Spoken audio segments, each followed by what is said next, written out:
কুকুর একটা প্রাণী, এটা আল্লাহ নবী সাল্লাল্লাহু আলাইহি ওয়াসাল্লাম বলেছেন যে কেউ যদি বাড়িতে শখ করে কুকুর যদি পালে অর্থাৎ পোষে, প্রত্যেক দিন তার আমলনামা থেকে 2 কেরাত অর্থাৎ 2টি উহুদ পাহাড়ের সমান নেকি মাইনাস করে দেওয়া হবে প্রত্যেক দিন।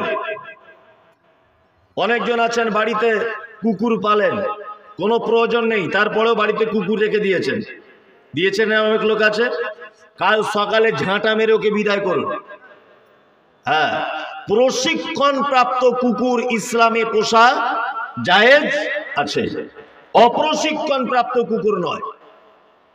তাহলে কুকুর, আমাদের নবী মুহাম্মদ সাল্লাল্লাহু আলাইহি ওয়াসাল্লাম তিনি বলেছেন যে কোনো পান পাত্রে অর্থাৎ থালাতে, হাঁড়িতে, বাসনে, কোনো জায়গায় যদি একটা কুকুর যদি একবার যদি জিভ দিয়ে চেটে দেয়, একবার পানি দিয়ে ধৌত করবে, 2 বার ধৌত করবে, 3 বার করবে, 4 বার করবে, 5 বার করবে, 6 বার করবে, 7 বারের মাথাতে হলেও তাকে ভালো করে মাটি দিয়ে ঘষে মেজে নিতে হবে।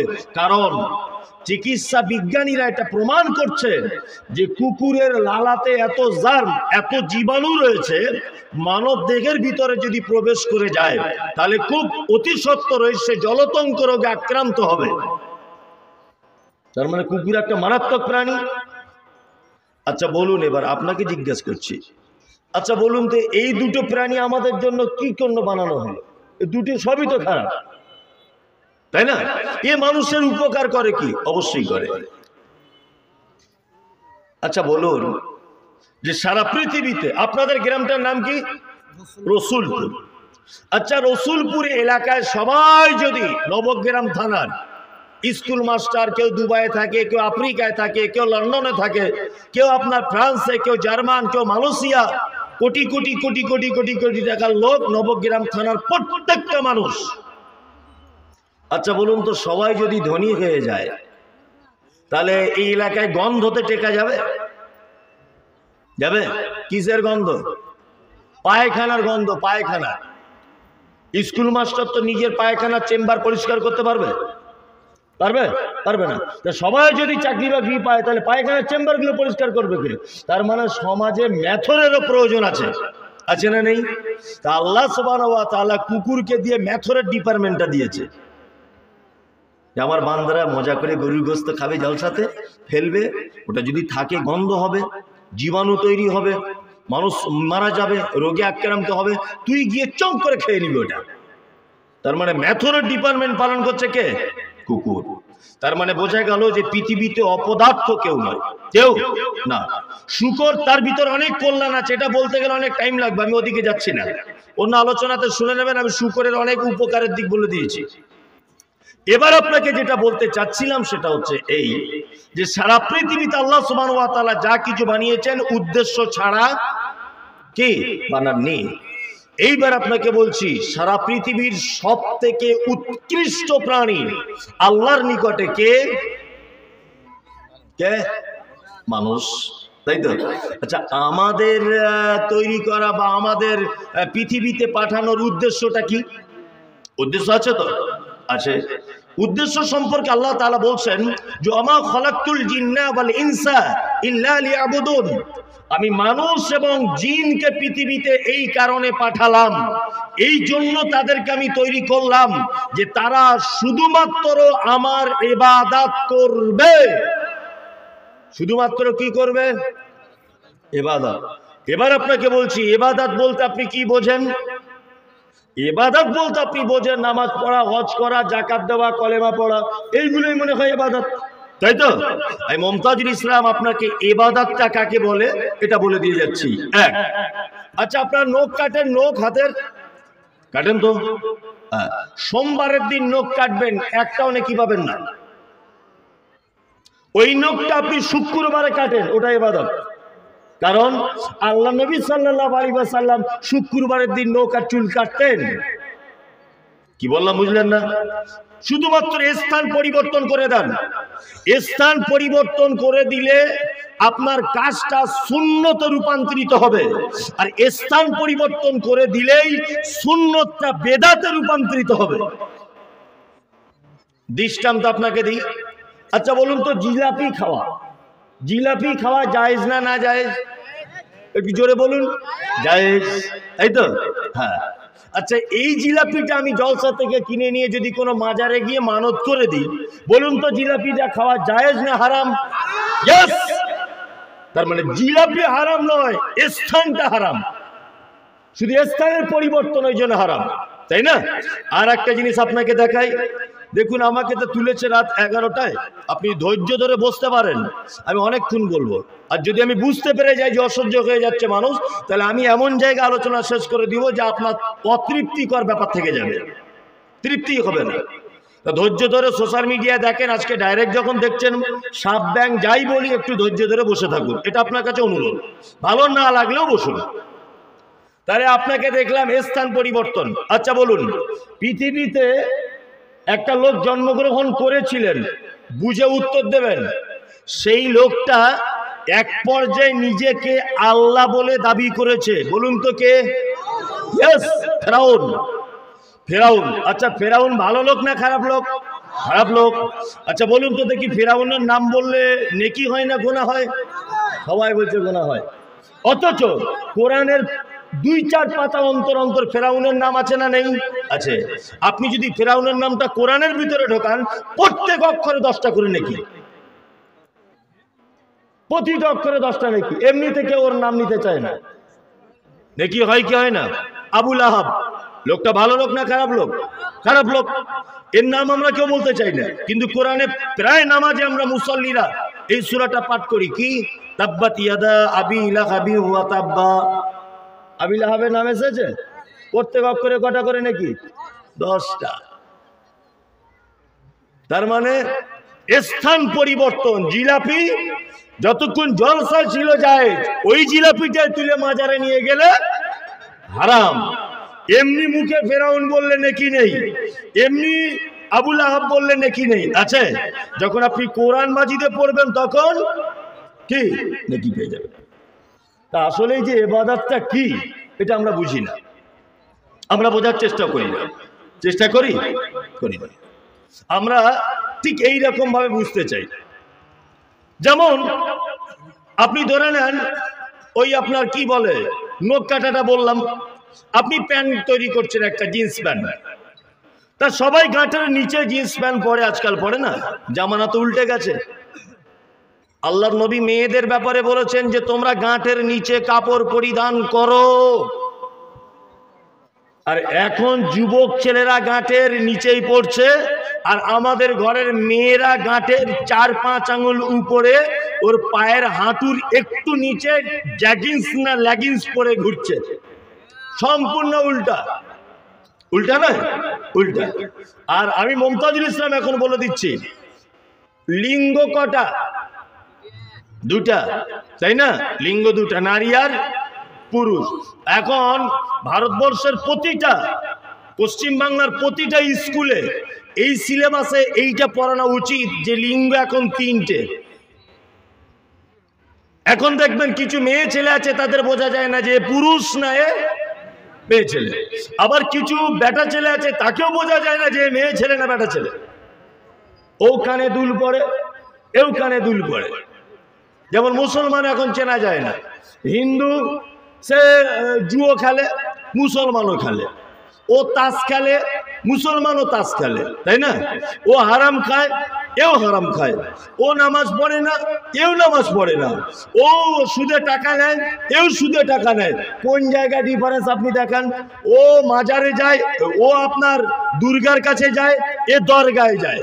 ও মন্দিরে যায়, এ মাজারে যায়। ও মাটির ঠাকুর তৈরি করে উপরে পূজা করে, এ মুসলমান মরা মানুষ কবরে ঢুকিয়ে পুজো করে। কোন জায়গাটা ডিফারেন্স? ওরা 40-এ করে, মুসলমানরা 40টা হারাম করে, ওরা শ্রাদ্ধর কাজ করে, ওরা ঠাকুরের কাছে মাথা নত করে, এ বাবার কাছে করে। ও মন্দিরে গিয়ে কি করে? ঠাকুরের সামনে প্রসাদ দেয়, এ বাবার সামনে মানত করে। কোন জায়গাটা ডিফারেন্স আপনি বলুন? চেনা মুশকিল আছে না নেই? আছে মুশকিল। এখন এদের চিনতে গেলে প্যান্ট খুলে দেখতে হবে কে মুসলমান। হাসছেন কেন আপনি? আপনাকে কয়েকটা কথা বলছি, খুব ভালো করে শুনুন। এগুলো ঠান্ডা মাথায় ভাবুন যে এইটুকু ছেলে বলে যাচ্ছে কি। আমার মায়ের হিসাব অনুযায়ী আমার 32 ইয়ার্স, আমার বয়স 32 বছর। এটা আমার মায়ের একদম জন্ম তারিখ, আমার মায়ের। তা আমি এইটুকু বয়সে যা অভিজ্ঞতা অর্জন করেছি আপনাকে দুটো একটা কথা বলি। আচ্ছা বলুন তো, ইসলামের সব থেকে কড়া ফরজ তার নাম কি? নামাজ। আল্লাহ নবী সাল্লাল্লাহু আলাইহি ওয়াসাল্লাম বলেছেন, যে ব্যক্তি সালাত আদায় করে না ও মুসলিম থাকতে পারে না, তাই তো? তারপরের উত্তম ফরজ কোনটা? ধরে নেন জাকাত, বোঝানোর জন্য। তারপরের ফরজ কোনটা? ধরে নেন হজ। তারপরের ফরজ কোনটা? ধরে নেন রমজানের সিয়াম পালন করা, তাই তো? তাহলে আমরা যে লোকটা নামাজ পড়ে না ওকে মুসলমান বলি, যে লোকটা রোজা রাখে না ওকে মুসলমান বলি, যে লোকটা পিতামাতার সঙ্গে সদ্ব্যবহার করে, আমরা সব কিছু ওকে কিন্তু মুসলমান বলি। বলি কি বলি না? অথচ আল্লাহর নবী বলেছেন যে নামাজ পড়ে না ও মুসলমান থাকে না। তার মানে নামাজের নাম মুসলমান নয়, তাই তো? হজ করার নাম মুসলমান নয়, জাকাত দেওয়ার নাম মুসলমান নয়। মুসলমান কিসের নাম? বলছে তোর মুসলমানই হয়েছে, মানে চামড়া কাটার নাম মুসলমান। মানে মুসলমানি মানে আমি মুসলমান, মানে ও এতটুকু জানে নামাজ ছেড়ে দিলে ও মুসলমান থাকে না, এটার অভিযোগ নেই। ও ভেবেছে যে চামড়াটা কাটলেই মনে হয় মুসলমান হয়ে যায়, ওই জন্য চামড়া কাটার নামও দিয়েছে সমাজের মানুষ মুসলমানি। মানে এইটাই মুসলমান হতে গেলে শর্ত। নামাজ না পড়লে অসুবিধা নেই, রোজা না করলে অসুবিধা নেই, তাই তো? যাই হোক, ইবাদত বলতে আমরা এটা বুঝবো, ঘুম থেকে উঠে ঘুমোতে যাবার আগ পর্যন্ত এই টোটাল সারা দিনের কর্মসূচিটা আল্লাহ এবং তার রাসূলের পদ্ধতিতে যদি হয় অবশ্যই ওটা ইবাদত। দর্জির কাছে গেলেন, আমি কথা বলিনি, যা প্যান কাটতে, তা দর্জিকে বললেন গাঁটের একটু উপরে কাটো তো ভাই, উপরে কাটো। তা দর্জি বলছে 2023 সালে গাঁটের উপরে কাপড় পরবে? বোকা ছেলে, এরকম কাপড় কেউ পরে? তখন আপনি বলুন, এই কাপড় পরার কথা বলেছেন আমাদের নবী মুহাম্মদ সাল্লাল্লাহু আলাইহি ওয়াসাল্লাম, এই জন্য কাপড়টা আমি উপরে পরছি। আপনি যদি নবী পড়তে বলেছেন বলে আপনার প্যান্টটাও যদি কাটেন, অবশ্যই ওটা ইবাদতে পরিগণিত হবে ইনশাআল্লাহ বলে আজিজ, ওটা ইবাদত। এবার আপনাকে একটা দায়িত্বের কথা বললাম, সেটা হচ্ছে কি না, সেটা আল্লাহ আমাদেরকে পাঠিয়েছেন মূল বিষয় কি কি ইবাদত করার জন্য। সর্বক্ষেত্রে তার কি করতে হবে? দাসত্ব। এবার আপনাকে বলছি, আমাদেরকে ইবাদত করার পরে পরে কিছু দায়িত্ব দিয়েছে। এই জায়গাটা আমি চূড়ান্ত পর্যায়ে আলোচনা করব ইনশাআল্লাহ ফুল আজিজ, আল্লাহ যদি আমাকে বলায়। আপনাকে বিনীত অনুরোধ ধৈর্য সহকারে বসার জন্য। এক, ইবাদত করার পরে পরেই আমাদের কাছে আল্লাহ তাআলা দিয়েছেন কিছু দায়িত্ব। দায়িত্ব নাম্বার 1, আল্লাহ তাআলা বলছেন শুধুমাত্র লিইয়ুযহিরাহু আলাদ দীনি কুল্লি। আচ্ছা বলুন, পৃথিবীতে মানুষ বেশি না অন্যান্য প্রাণী বেশি? বলছে মানুষ, বলছে মানুষ বেশি। আর এমনি বলে দিয়েছে লাগে লাগে নাই না লাগে, এরকম একটা ব্যাপার। এই তুমি যে ঘরে ঘুমাও সেই ঘরে তো মশারি টেঙে ঘুমাও, তো ক হাজার মশা আছে তোমার বাড়িতে? তোমার বউ যেখানে রান্না করে ওখানে যদি 1 ফোঁটা তরকারি ফেলে দাও কত হাজার পিপিলিকা আসে? তোমার বাড়ির মেম্বার 4 জন, তোমার বউয়ের হাঁস মুরগি আছে 20টা, তাই না? তার মানে পৃথিবীতে কি মানুষের থেকে অন্যান্য প্রাণী বেশি। এই জায়গায় একটা কথা বলে দিচ্ছি, ভালো করে মনে রাখেন। আচ্ছা, পবিত্র আল কোরআনুল কারীমে এই কথা আল্লাহ বলেছেন, ইউসাব্বিহু লিল্লাহি মা ফিস সামাওয়াতি ওয়া মা ফিল আরদ। এটা আছে কোরআনে? আছে। আল্লাহ তাআলা বলছেন আসমান জমিন যেখানে যা কিছু আছে, যেভাবে আছে, সব সবকিছু আমার তাসবিহ বর্ণনা করে, সবাই আমার ইবাদত করে। করে কি করে না? করে।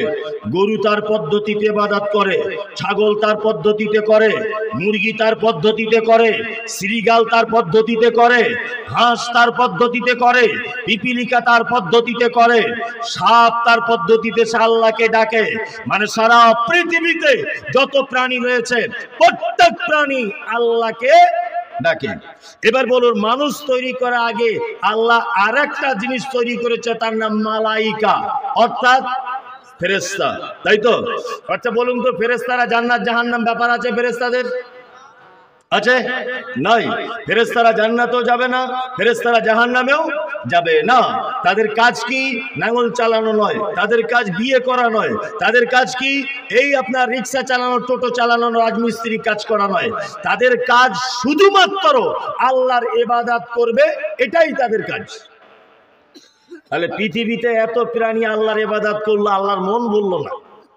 ফেরেশতারা 24 ঘন্টা আল্লাহর ইবাদত করছে, তাতেও আল্লাহর মন ভরলো না। আমাদের মতো ঝগড়াতে বদমাইশ বান্দাগুলোকে কেন তৈরি করতে হলো? কি চাইছে আল্লাহ আমাদের কাছ থেকে? আল্লাহ আমাদের কাছ থেকে একটা জিনিস চাইছে, যেটা গরুর পক্ষে সম্ভব নয়, ছাগলের পক্ষে সম্ভব নয়, হাঁস মুরগির পক্ষে সম্ভব নয়। সেটা কি?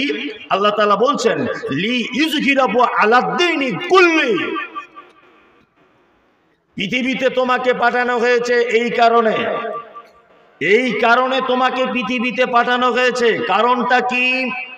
কারণটা হচ্ছে এই যে পৃথিবীর যত রকমের মতাদর্শ আছে, পৃথিবীর যত বিধান আছে, পৃথিবীর যত আইন কানুন আছে, পৃথিবীতে যত রকমের মত ও পথ আছে, সমস্ত মত পথ আইন বিধান সমস্ত কিছুর থেকেও কোরআন শ্রেষ্ঠ, সমস্ত কিছুর থেকেও আমার বিধান শ্রেষ্ঠ। এইটা প্রমাণ করে পৃথিবী থেকে তোমাকে বিদায় নিতে হবে, তার আগে নয়। এটা গরুর পক্ষে সম্ভব নয়, ছাগলের পক্ষে সম্ভব নয়, হাঁস মুরগির পক্ষে সম্ভব নয়। আল্লাহ তাআলা বলছেন, ইউযহিরাহু আলাদ-দীনি কুল্লি।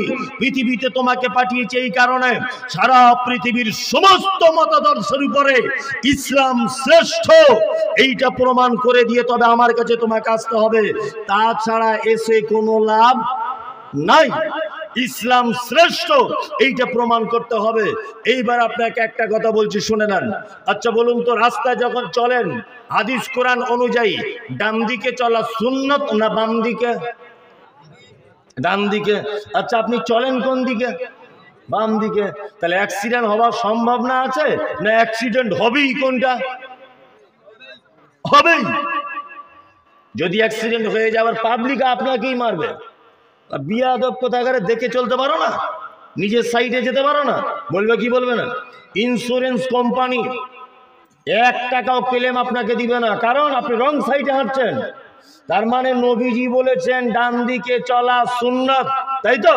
আপনি ভারতবর্ষের মাটিতে এই হাদিসটা মানাতে পারবেন? পারবেন না।